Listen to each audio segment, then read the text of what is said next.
Do you ever think about the things African Americans stockpiled to survive the Great Depression?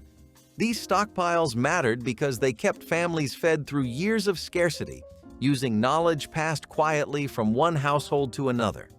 What strength did we inherit from people who survived so much with so little?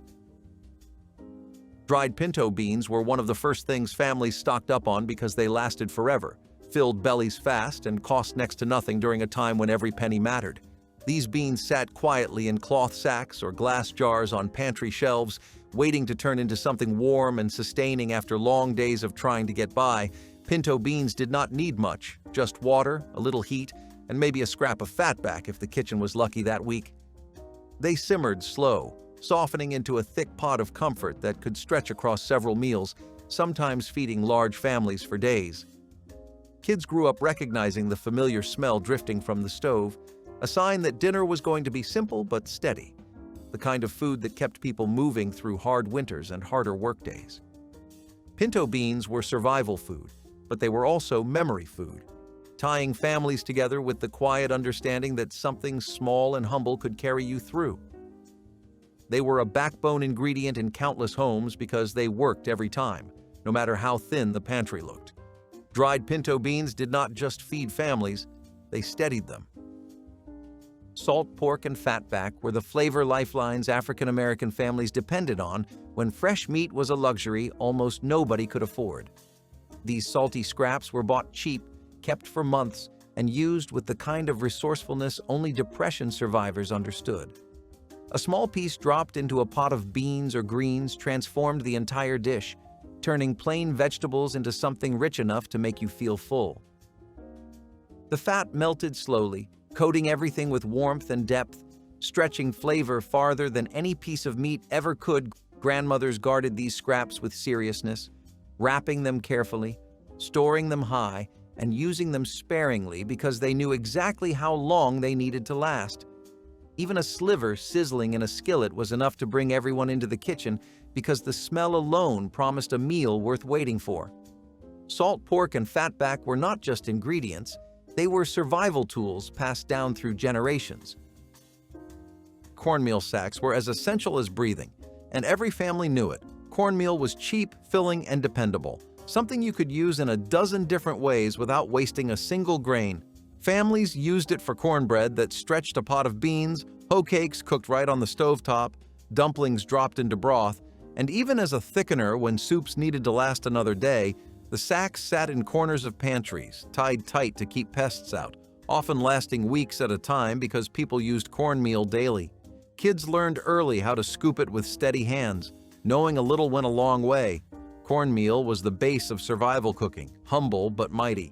It kept families full when nothing else was guaranteed, proving that simple food could be powerful when stretched with skill and love. Molasses jugs were a constant presence in many homes because molasses lasted for ages and sweetened everything from biscuits to porridge when sugar was too expensive to even think about buying. Dark, thick, and sticky, molasses had a way of turning basic flour and water into treats that lifted spirits during the bleakest days. Families used it in gingerbread, bread puddings, and even stirred into warm milk for a rare moment of sweetness. The jug lived at the back of the shelf, heavy and comforting, like a promise that dessert was still possible even in the hardest times. Grandmothers knew how far a single drizzle could go, stretching flavor with practiced hands. Molasses was Depression-era gold, affordable, lasting, and rich enough to make people forget how little they had. Home-canned peaches and pears were treasures stored away with the care of something sacred. Families spent late summer picking, peeling, and preserving fruit in jars, so there would be something sweet to look forward to when winter felt endless. Those jars lined shelves like colorful reminders that better days had existed and would come again. Opening one was an event. Kids listened for the pop, adults smiled, and everyone knew dessert was going to feel special. Sometimes the fruit was eaten straight from the jar, sometimes spooned over cornbread, and sometimes served on holiday tables like it was fine gold. In a world where sweetness was rare, these jars felt like hope preserved in glass. Those fruits stretched holidays, Sundays, and hard nights alike. They brought sunshine into cold kitchens. They were sweetness, literally saved for survival. Collard green bunches for drying were common because greens grew well, fed many mouths, and could be preserved long after harvest. Families tied them in bundles, hung them in kitchens or porches, and let them dry slowly in the air. These dried leaves were later simmered with whatever seasoning was available, turning into tender, flavorful greens even in the dead of winter when fresh produce was out of reach. Sometimes a scrap of fatback went into the pot, but even when it did not, the greens still tasted like comfort. Every dried bunch felt like a piece of summer tucked away for later. This practice connected generations. Children watched elders hang the bunches, learning quietly how to prepare for the months ahead. It was survival, but also tradition, rooted in memory, skill, and a deep understanding of how to make the land stretch. Sweet potatoes stored in root cellars were the insurance policy families trusted when money ran out and gardens froze over. Hardy, reliable, and versatile, sweet potatoes lasted for months underground, staying firm and flavorful even when everything else spoiled. Families roasted them, mashed them, fried them, turned them into pies, or sliced them into stews. Kids often ate them plain right out of the skin, warm and sweet like candy without the cost. They were comfort food, and survival food rolled into 1A basket of sweet potatoes meant no one would go hungry, even during the hardest weeks. They were the kind of food elders talked about proudly, remembering how one harvest kept everyone fed. Sweet potatoes represented resilience, the kind passed down through generations. And because they grew well even in poor soil, they became a symbol of strength in communities that had to make abundance out of scarcity. Many families planned their winter meals around them, trusting that sweet potatoes would always hold their flavor and heartiness no matter how cold it got outside. In a world full of uncertainty, sweet potatoes stayed dependable, delicious, and deeply rooted in cultural memory. Shelf-stable rice was bought in bulk whenever families could spare the money, because rice stretched everything. A single pot filled stomachs, thickened soups, extended stews, and paired with beans in a way that turned simple ingredients into complete meals. Rice never spoiled if stored dry and sealed, which made it one of the safest pantry investments during the Depression. Mothers measured it carefully, knowing exactly how much was needed to feed everyone without wasting a grain. Kids often carried the bags home from the store, feeling like they were holding something important. Rice anchored dinners when there was no meat, no vegetables, and no time. Families relied on rice for steady comfort, day after day, pot after pot. And beyond filling bellies, rice provided emotional comfort, a sense that even on the leanest nights, there would still be something warm to eat. Elders taught younger generations the art of rinsing, simmering, and stretching rice, turning a single pot into the foundation of an entire meal. Rice became a symbol of reliability, proof that simple foods could keep families strong through the hardest seasons. Dried black-eyed peas were more than survival food. They were cultural tradition woven into daily life. Cheap, long-lasting, and nourishing, they filled big pots that fed entire families with little more than water and seasoning. Boiled slow, they softened into creamy, earthy comfort that tasted like memory and rooted identity. Elders told stories while stirring the pot, reminding everyone why these peas mattered and where the tradition came from. They showed up at New Year's for luck, at Sunday dinners for warmth, and through winter months for strength. Even when food was scarce, black-eyed peas brought a sense of ritual and belonging. Black-eyed peas were dependable, symbolic, and powerful in their simplicity. Their presence at the table connected generations, blending practicality and cultural pride. In many homes, the smell of simmering peas meant hope, a quiet assurance that even in hard times, tradition would carry families forward. The peas stretched across meals, offering steadiness when the world felt uncertain. They were survival, heritage, and nourishment, all cooked in the same pot. Evaporated milk cans were the quiet lifesavers that sat in pantries for months without spoiling. Families used them in coffee, mashed potatoes, soups, breads, and especially desserts when fresh dairy was out of reach. The thick, creamy texture made every dish feel richer than the ingredients actually allowed. Sometimes kids took a tiny sip straight from the can, savoring sweetness they seldom tasted. One can could transform a meal. It stretched sauces, softened custards, and held together recipes that would have fallen apart otherwise. During the Depression, evaporated milk was more than a convenience. It was survival disguised as luxury. It allowed families to recreate dishes they remembered from better times, even when money was scarce and ingredients were limited.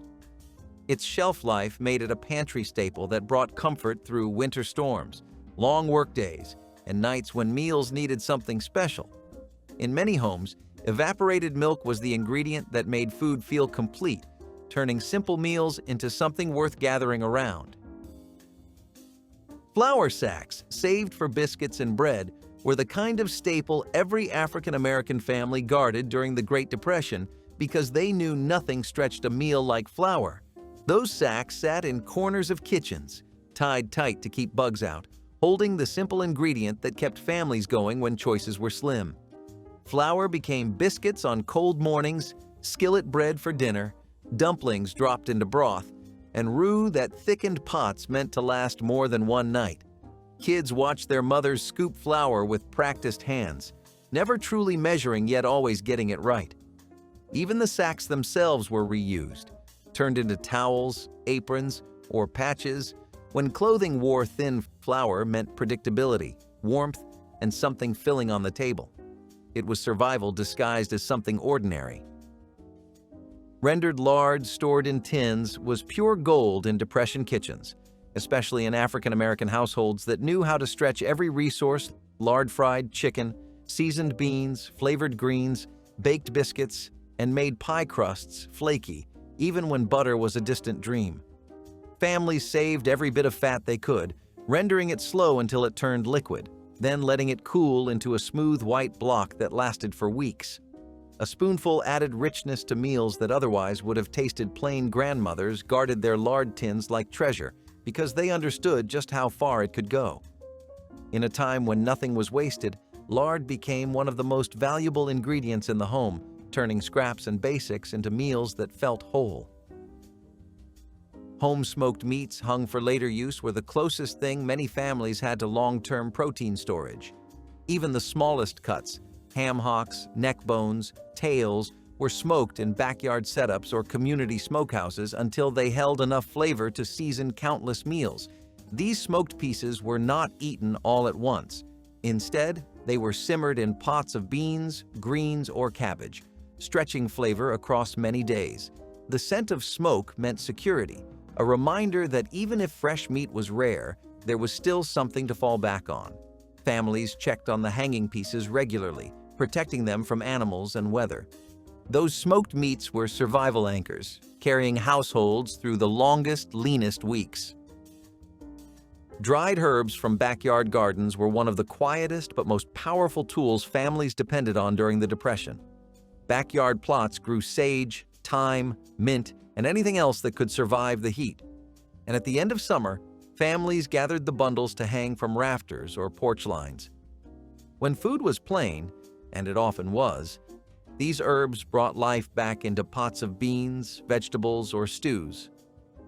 A pinch of dried thyme could make a pot taste like someone put care into it, even if ingredients were minimal. Elders taught children how to tie the herbs, where to hang them, and how to crumble them into dishes. These homegrown seasonings carried flavor, memory, and tradition through the harshest seasons. Pickled cucumbers and vegetables were the crunch that brightened tables during months when everything else was soft, boiled, or stretched thin. Families filled jars with cucumbers, okra, peppers, onions, and anything that could be saved before it spoiled. Vinegar, salt, and spices transformed simple produce into jars that lasted all winter. Opening a jar of pickles during the Depression felt like a treat, sharp, bright, and refreshing at a time when fresh vegetables were nearly impossible to come by. Kids loved the snap, adults appreciated the shelf life, and everyone knew those jars represented planning and survival. Pickled vegetables gave families something to look forward to when meals felt repetitive and resources felt tight. They reminded people that even in the hardest years, there was room for something lively and flavorful on the table. Each jar held small pieces of effort, memory, and hope sealed tight for the months ahead, proving that a little bit of brightness could go a very long way. Canned tomatoes from summer harvests were one of the most valuable items in any pantry because tomatoes made meals stretch like nothing else. Families canned tomatoes in big batches, crushed, stewed, or whole, using whatever jars they had saved. When winter arrived, those jars became the base for soups, stews, gravies, and rice dishes that needed warmth and tang. The bright red color alone brought life into bleak kitchens. Grandmothers often rationed the jars, saving them for Sundays or meals that had to feed many mouths with very little. Canned tomatoes were not just food. They were security stored in glass, proof that hard work in the summer meant survival in the winter. Every jar opened carried the smell of warm sun and long days spent picking vines clean. Even when money was thin and meals were repetitive, tomatoes made dishes taste full, hearty, and comforting, becoming the quiet hero of countless Depression kitchens. Dried fish from local creeks was a resource many African American families relied on when money could not stretch far enough for fresh meat. Fishermen salted the catch heavily, then hung it to dry in smoke or sun, creating a protein that lasted weeks without refrigeration. This fish was rehydrated in stews, fried in small pieces, or flaked into hash with potatoes. It smelled strong but tasted rich, filling the role of meat when meat simply was not an option. Drying fish required time, patience, and knowledge passed between generations. It was a tradition born from necessity and shaped by the environment. Families guarded these pieces carefully, knowing each strip could anchor multiple meals. When pots simmered with dried fish, the aroma meant dinner would be satisfying, even if ingredients were simple. It was survival shaped by water, fire, salt, and skill. That fish represented self-reliance, something pulled from nature, transformed by human hands, and stretched to nourish as many mouths as possible. Kids watched their elders clean, salt, and hang the fish, learning not just a recipe but a way of life built on resourcefulness. Dried fish was more than food. It was a lesson in endurance, pride, and making the most of what the world offered. Sorghum syrup bottles sat on shelves like dark liquid treasure, thick, sweet, and impossible to waste. This syrup flavored biscuits, drizzled over cornbread, stirred into porridges, and even served as a home remedy for sore throats or coughs. Sorghum lasted far longer than sugar and cost much less, making it a Depression staple in African American homes. Kids loved dipping biscuits into the bottle's sticky mouth, and elders praised its strength for keeping people going when meals were bare. A single bottle could stretch across weeks, sweetening life in small but powerful ways. Sorghum syrup was flavor, medicine, and comfort wrapped into one. During winters when fruits were scarce and treats rare, sorghum made plain food feel indulgent. Its deep, earthy sweetness reminded families that even the simplest pantry items could bring warmth, energy, and a sense of steady, grounded survival. Many households kept it close at hand, using it sparingly but lovingly. Knowing that this humble syrup carried generations of tradition, sorghum was the kind of ingredient that hardened people against hunger and softened the edges of hard days, proving sweetness could survive even the toughest times. Homemade jams from wild berries were the sweetest reward of summer for families who knew how to make the most out of whatever the land offered. Kids gathered blackberries, dewberries, and mulberries in buckets, fingers stained purple by the time they returned home. Grandmothers turned the fruit into jams that bubbled on the stove, thickened with sugar when it was available and stretched carefully when it was not.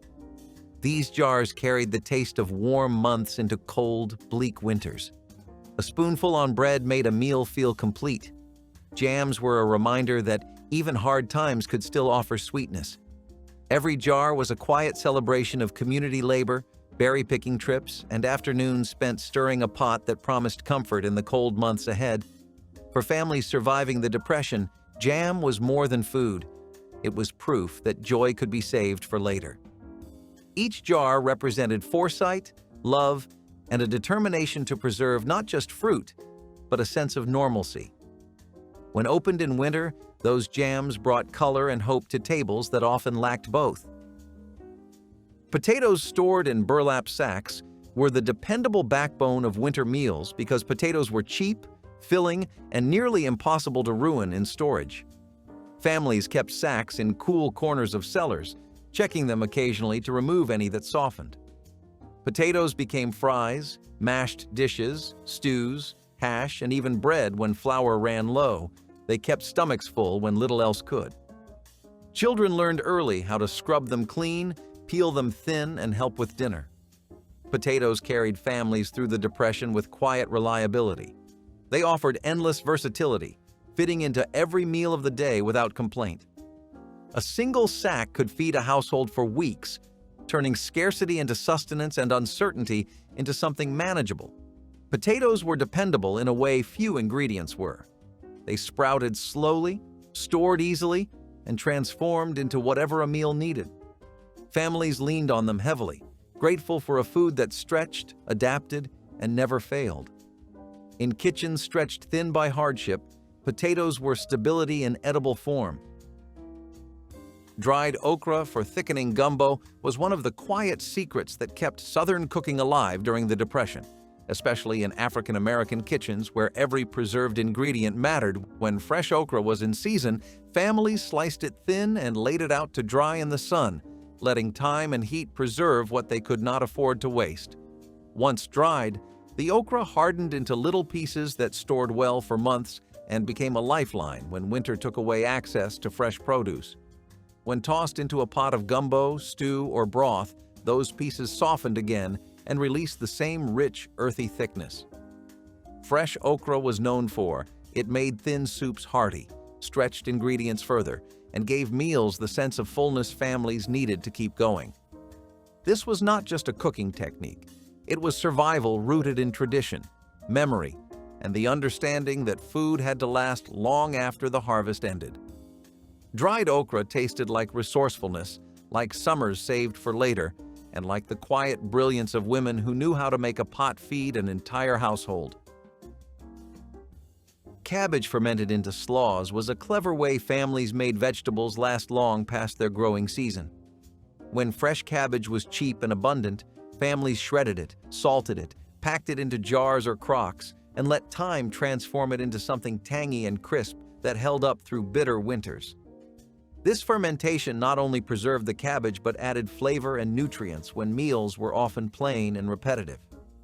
During the Depression, when fresh greens disappeared quickly, having a jar of fermented slaw meant there was always something bright and sharp to cut through heavy dishes. It brought contrast to beans, cornbread, or stews, and made even the simplest supper feel complete.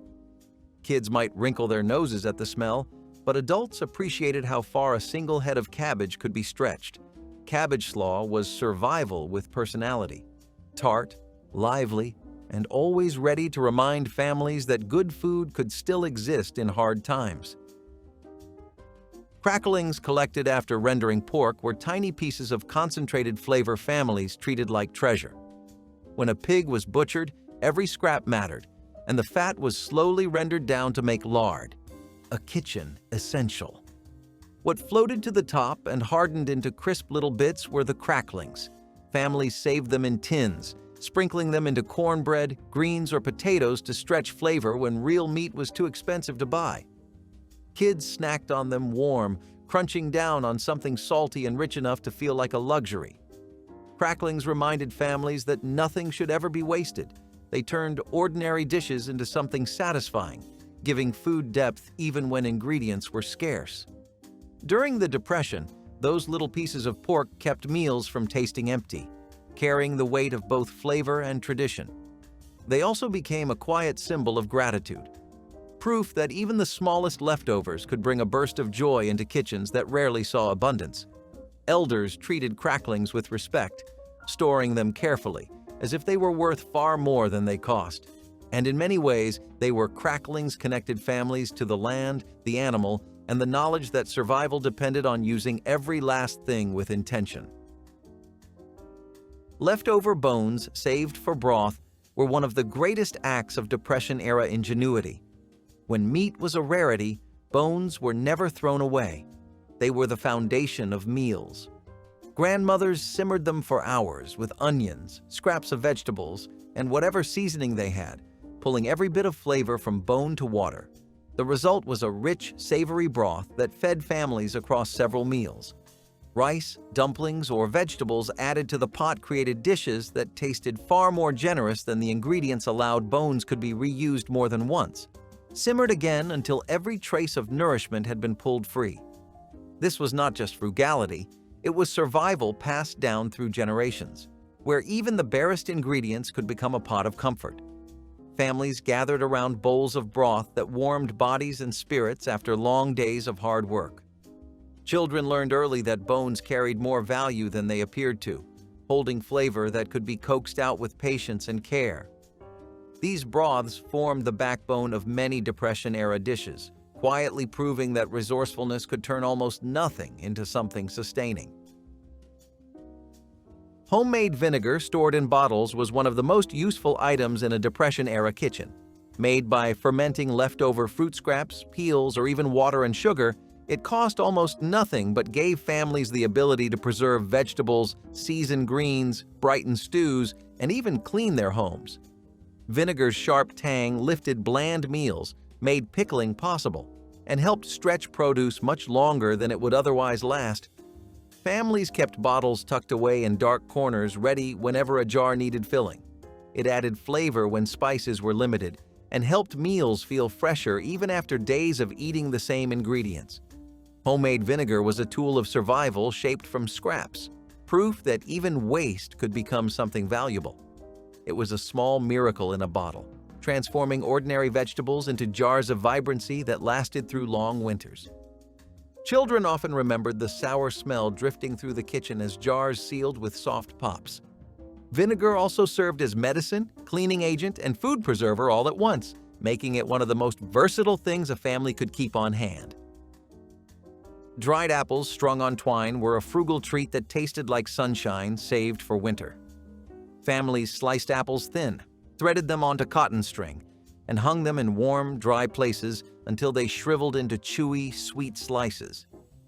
These dried apples could be eaten plain, tossed into oatmeal, or rehydrated into cobblers and pies when sugar was hard to come by. The flavor was intense, tart, sweet, and comforting all at once. Kids loved sneaking pieces straight from the string, and elders relied on them as a dependable snack during the harshest months. Dried apples were a reminder that even the simplest fruits could be preserved with patience and care. They captured the memory of fall harvests, carrying hints of orchard air into kitchens where fresh fruit had long disappeared. Families took pride in how long their apple strings lasted, measuring the success of the harvest by how many loops hung from rafters.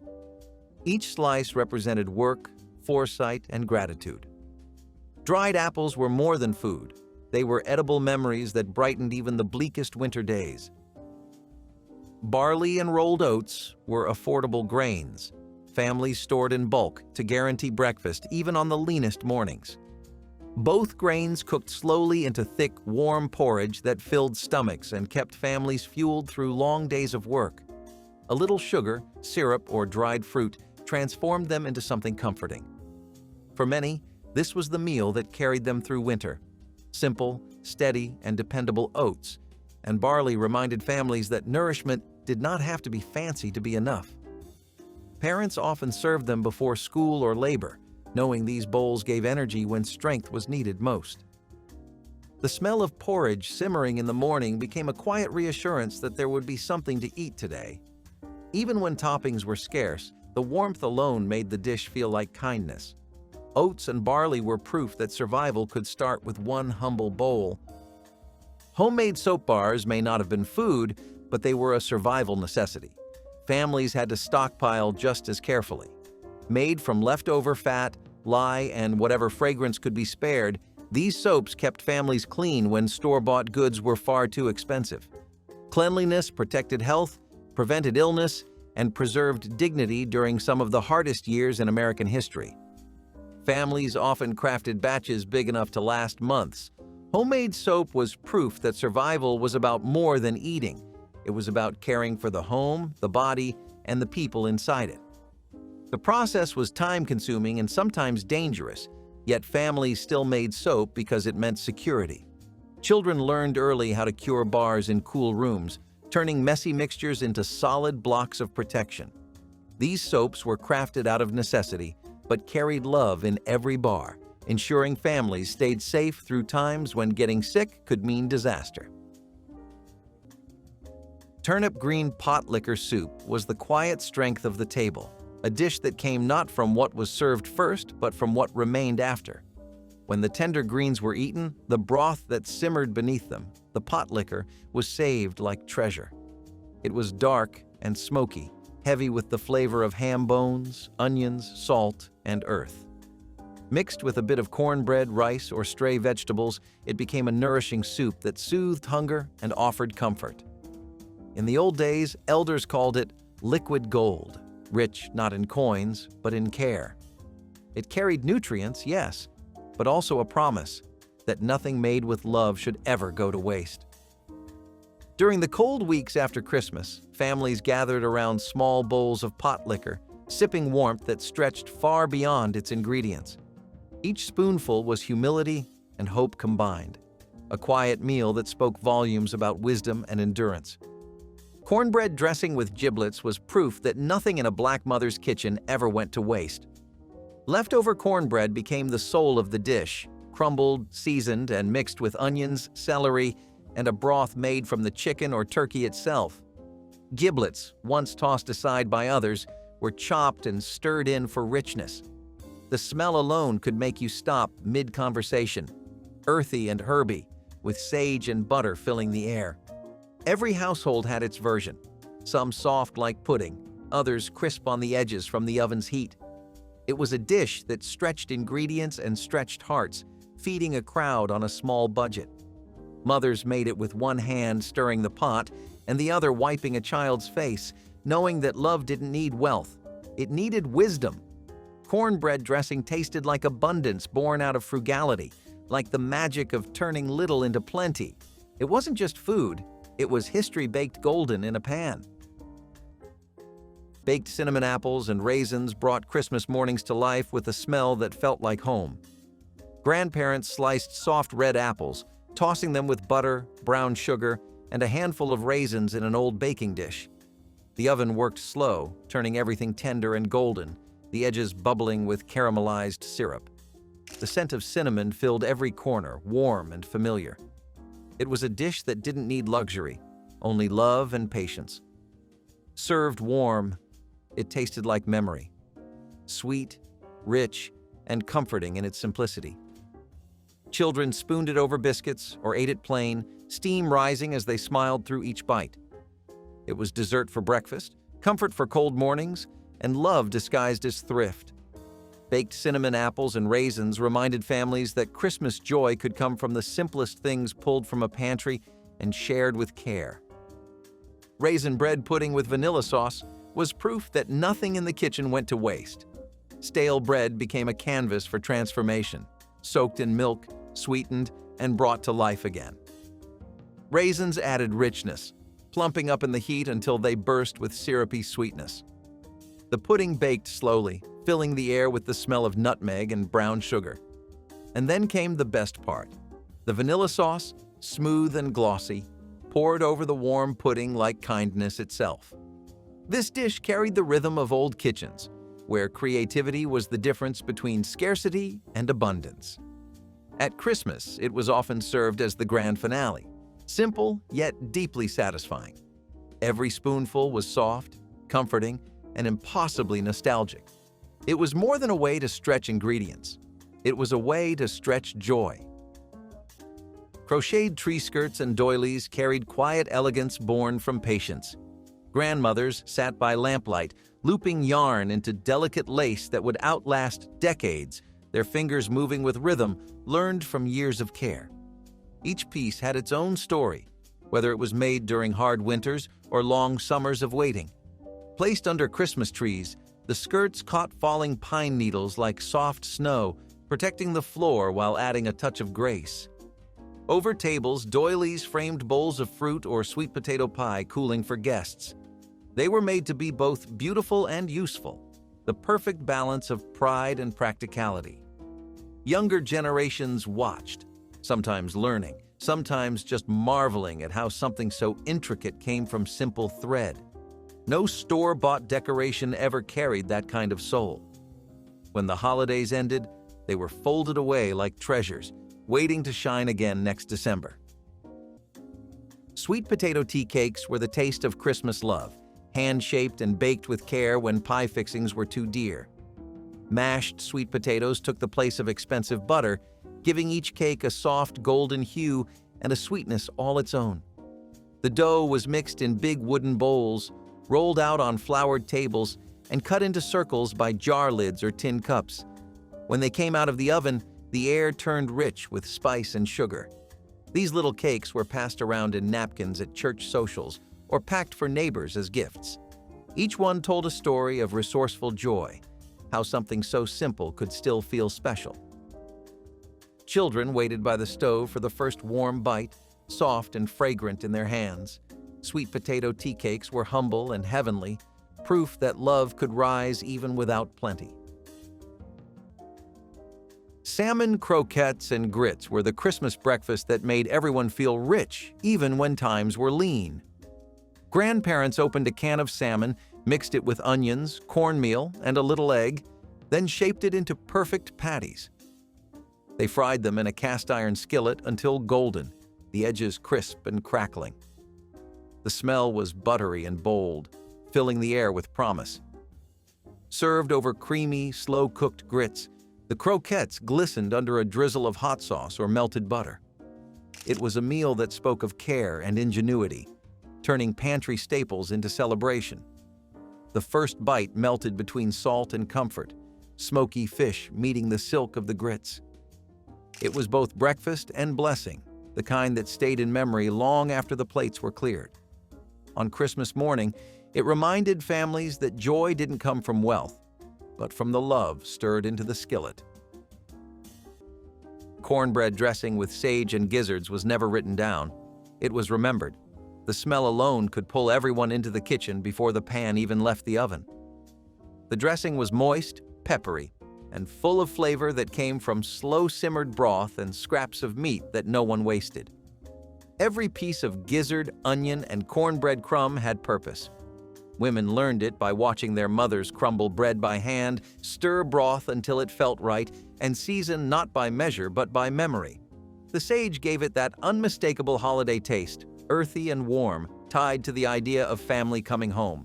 This dish carried the spirit of resilience, using every bit of the bird and turning it into something worth celebrating. It stood proudly beside the turkey, sometimes outshining it. In church kitchens and home gatherings alike, pans of dressing were baked in iron skillets and passed down the table like heirlooms. The sound of the first spoon breaking through the crust was enough to hush a room. This was Christmas in its truest form, made from scratch, filled with care, and meant to feed both body and soul. Sequin stockings brought shimmer to homes that believed in making the most of what they had.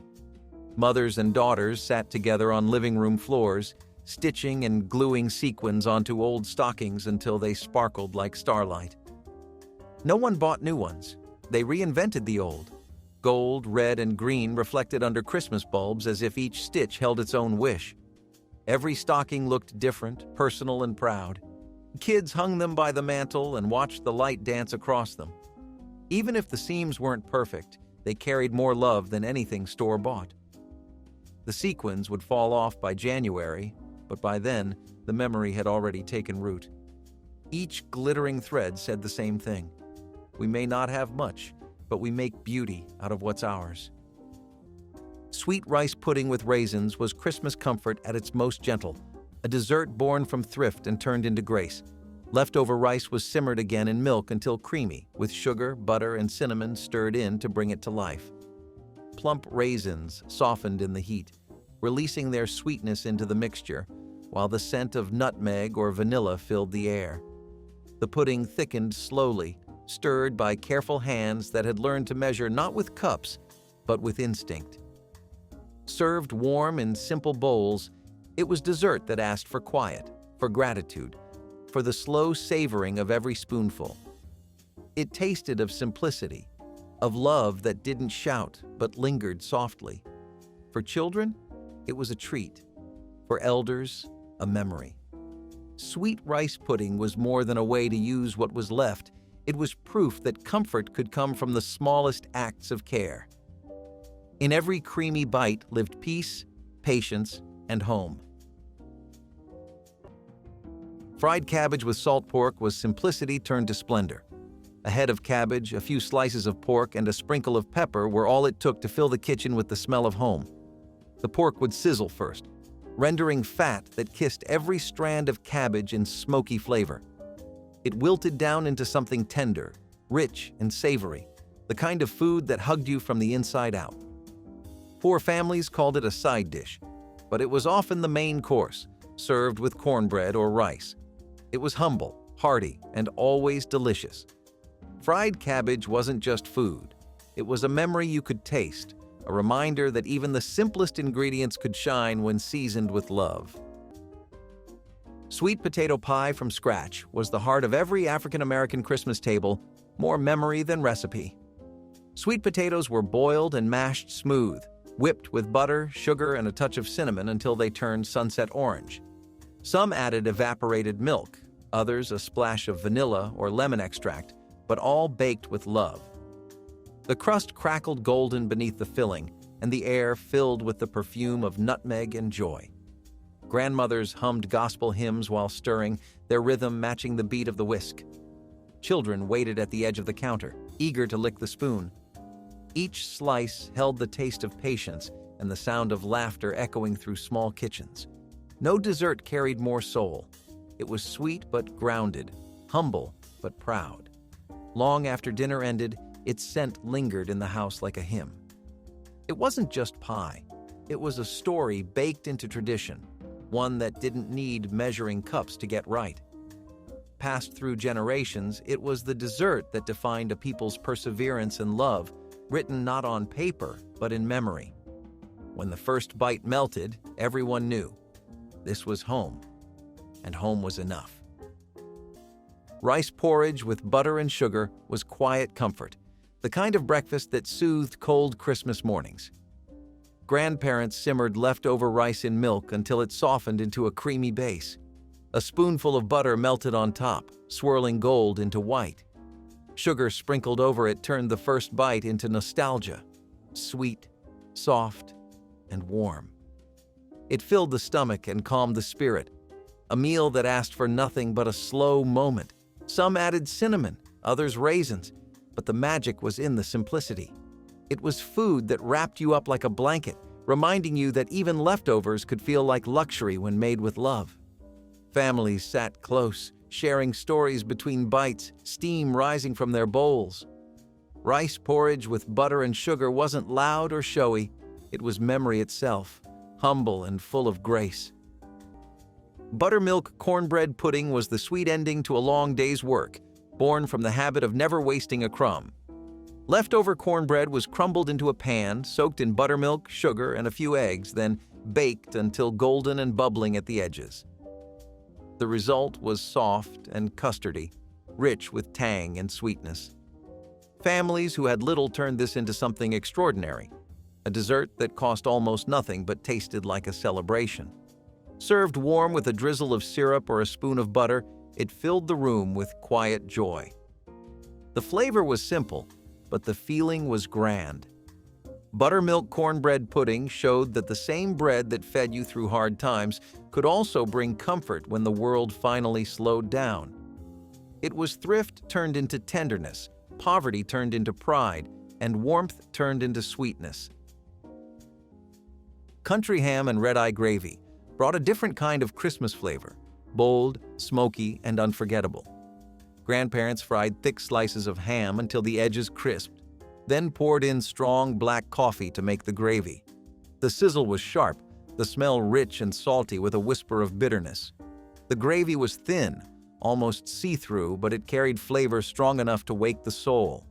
Poured over biscuits or grits, it turned breakfast into something fierce and proud. It was food for people who worked hard, who earned their rest on cold winter mornings. The taste of ham met the bite of coffee in a balance that only tradition could teach. It wasn't sweet or fancy. It was real.